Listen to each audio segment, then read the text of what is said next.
Olá, meus queridos alunos do sexto ano. Vamos iniciar agora a nossa primeira videoaula pelo WhatsApp, estudando em casa. História, nossa primeira aula de história. Para a aula de hoje, vocês vão pegar primeiro o nosso livro de história do sexto ano.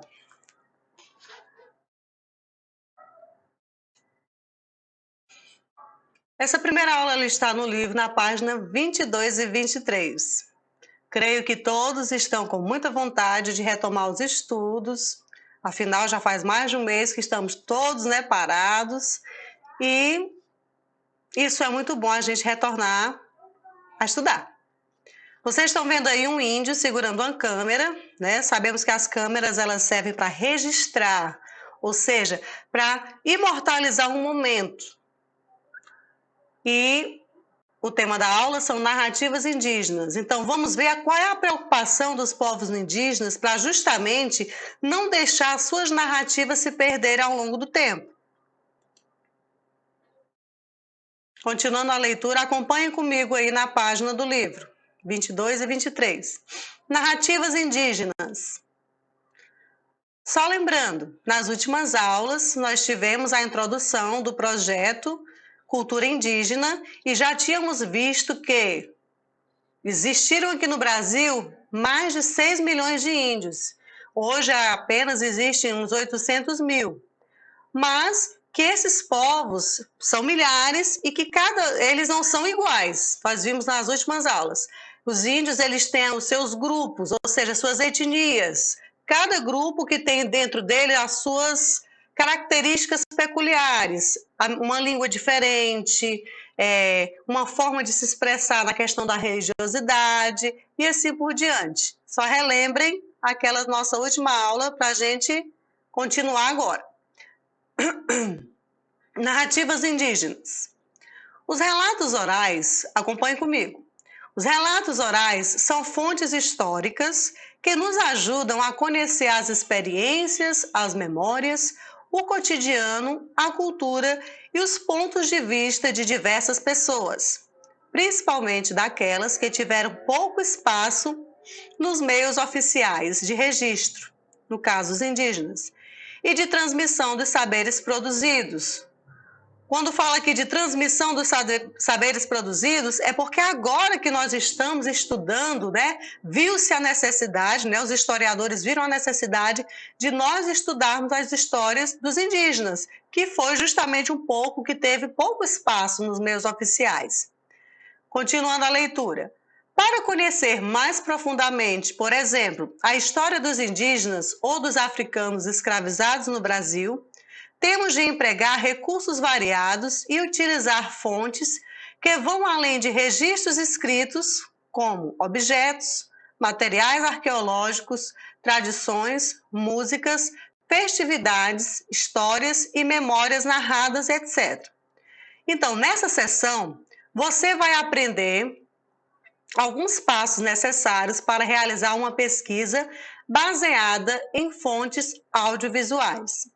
Vamos trabalhar com relatos registrados por comunidades indígenas em audiovisual. O projeto de registro, intitulado Vídeo nas Aldeias, é realizado por cineastas indígenas de diferentes etnias, como nós já vimos, povos indígenas diferentes, cada um com suas características próprias. Esse projeto procura dar voz e visibilidade às experiências desses povos. Narrativas orais. Vamos só aqui relembrar o que são. As narrativas orais indígenas muitas vezes são classificadas como lendas, um gênero de menor na literatura, ou como mitos, que não merecem credibilidade como fontes históricas. Frequentemente, também são entendidas apenas como uma manifestação da palavra falada numa perspectiva homogênea de língua, e não como um complexo processo de comunicação verbal que pode envolver os gestos, a pintura, a voz e a música. Vamos ver aí os exemplos de narrativas orais. Essas lendas aí, com certeza a maioria de vocês já estudaram nas aulas de português, que geralmente as lendas, mitos sai mais no livro de português. Tem a lenda do Guaraná, essa a gente vai ler depois. A lenda do peixe-boi, a lenda do açaí, a lenda da cobra grande, que se eu não me engano eu vi no livro de português. A lenda do Saci-Pererê, que a maioria já sabe de cor, e a lenda do Boto. Acompanhe comigo agora a lenda do Guaraná. É o Guaraná mesmo, né? A frutinha. Acompanhe. Conta a lenda que em uma aldeia dos índios maués havia um casal com um único filho, muito bom, alegre e saudável. Ele era muito querido por todos os de sua aldeia, o que levava a crer que no futuro ele seria um grande chefe guerreiro. Isto fez com que Jurupari, o deus do mal, sentisse muita inveja desse menino. Por isso, resolveu matá-lo. Então Jurupari transformou-se em uma enorme serpente, e enquanto o índiozinho estava distraído colhendo frutinhas na floresta, ele atacou e matou a pobre criança. Seus pais, que de nada desconfiavam, esperaram em vão pela volta do índiozinho, até que o sol foi embora. Veio a noite e a lua começou a brilhar no céu, iluminando toda a floresta. Seus pais já estavam desesperados com a demora do menino. Foi então que toda a tribo se reuniu e saiu para procurá-lo. Quando o encontraram morto na floresta, uma grande tristeza tomou conta da tribo. Ninguém conseguia conter as lágrimas. Nesse exato momento, uma grande tempestade caiu sobre a floresta e um raio veio atingir bem perto do corpo do menino. Todos ficaram muito assustados. A índia mãe disse: "É Tupã, que se compadece de nós. Quer que enterremos os olhos de meu filho para que nasça uma fruteira, que será a nossa felicidade." E assim foi feito. Os índios plantaram os olhos do índiozinho imediatamente, conforme o desejo de Tupã, o rei do trovão. Alguns dias se passaram e no local nasceu uma plantinha que os índios ainda não conheciam. Era o guaranazeiro. É por isso que os frutos do guaraná são sementes negras rodeadas por uma película branca, muito semelhante a um olho humano. Então, essa foi a história do Guaraná, uma lenda indígena para contar essa trágica, história dessa família. Agora, olha o cartaz, narrativas indígenas. Esse cartaz aí que vocês estão vendo, tem um índio com a boca aberta, ele está justamente, é um cartaz que convida a todos as tribos indígenas próximas para lá eles divulgarem as suas narrativas. Vamos aí à leitura só dessa parte em negrito. As narrativas indígenas, tradicionalmente expressas através dessas palavras, de desenhos e sons, hoje também são escritas. Nesse encontro com narradores tradicionais, como escritores, cantores, artistas e pensadores indígenas, vamos conhecer algumas narrativas indígenas tradicionais e contemporâneas e refletir sobre as diferentes formas de expressão dos povos indígenas.